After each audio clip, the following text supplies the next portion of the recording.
बिहार विधानसभा चुनाव की आधिकारिक घोषणा के साथ ही सीवान जिले में सियासी तापमान तेजी से बढ़ गया है।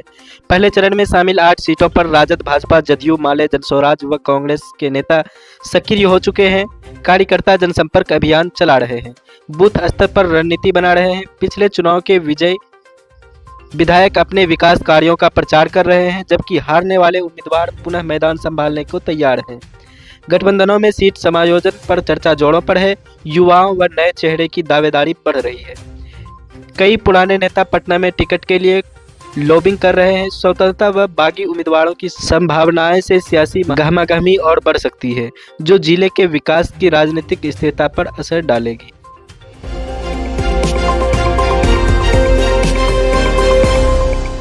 बिहार चुनाव 2025 के लिए एनडीए में सीट बंटवारे की गुत्थी उलझी हुई है।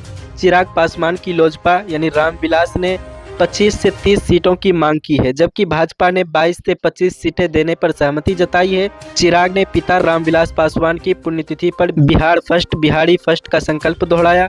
केंद्रीय मंत्री जीतन राम मांझी ने हम पार्टी के लिए 15 सीटों की डिमांड की। राष्ट्रकवि दिनकर की पंक्तियों को इशारा देते हुए कहा कि न्याय के लिए आधा दो, अन्यथा 15 ग्राम रख लो। भाजपा नेता केशव प्रसाद मौर्य ने कहा कि सब ठीक है और कोई राजनीतिक नहीं। पटना में चुनाव समिति की बैठक में धर्मेंद्र प्रधान व अन्य नेताओं ने चर्चा की। एनडीए के पांचों दल एकजुट हैं, लेकिन फैसला अब होने की उम्मीद है। यह विवाद गठबंधन की एकता व चुनावी रणनीति को प्रभावित कर सकता है।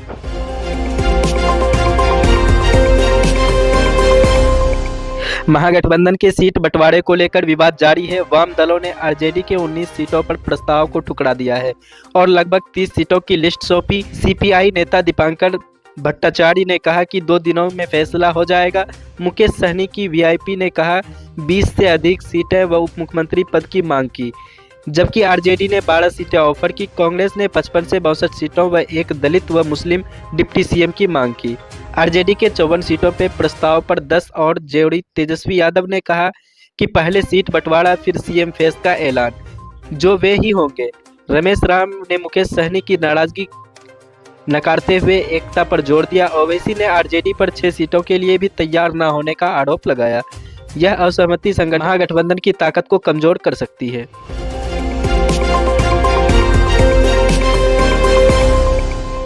भाजपा ने बिहार चुनाव 2025 के लिए नया नारा दिया, 25 से 30 नरेंद्र और नीतीश।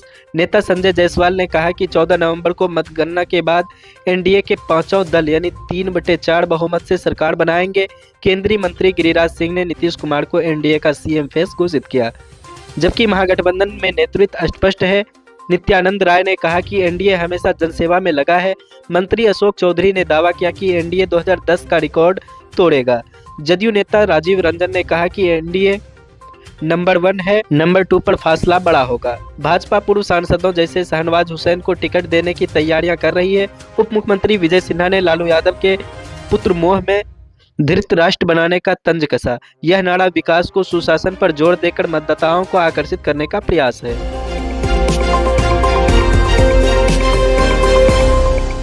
बिहार विधानसभा चुनाव 2025 की तैयारियां अंतिम चरण में है, जिसमें एनडीए ने व्यापक प्रचार अभियान तैयार किया है।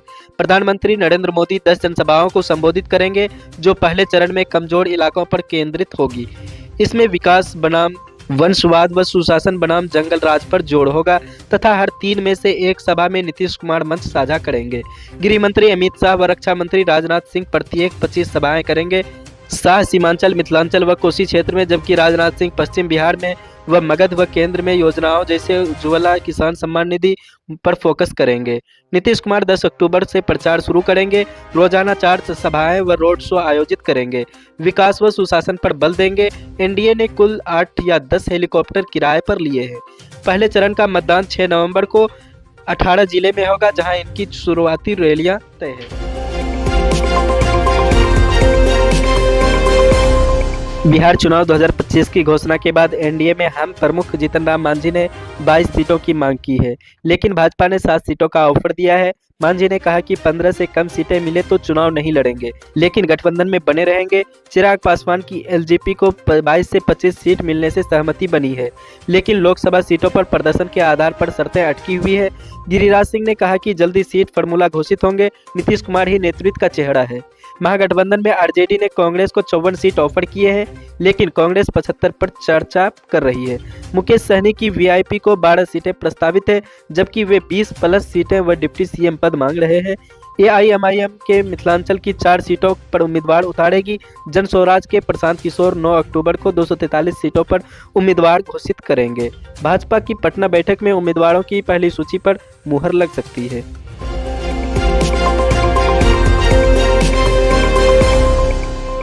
एआईएमआईएम ने बिहार के जोकीहाट विधानसभा सीटों से मौलाना अब्दुल्ला सलीम को टिकट कंफर्म कर दिया है। ओवैसी की पार्टी मिथिलांचल की 4 सीटों पर उम्मीदवार उतारेगी। महागठबंधन में शामिल होने की चर्चा के बावजूद एआईएमआईएम स्वतंत्र रणनीति अपना रही है। यह फैसला मुस्लिम वोट बैंक को मजबूत करने का प्रयास है। जिले में विकास मुद्दों जैसे बाढ़ नियंत्रण व रोजगार पर फोकस रहेगा। तेजस्वी यादव ने ओवैसी पर 6 सीटों के लिए तैयार न होने का आरोप लगाया। जोकीहाट में सियासी समीकरण बदल सकते हैं, जहां पिछली बार आरजेडी मजबूत थी।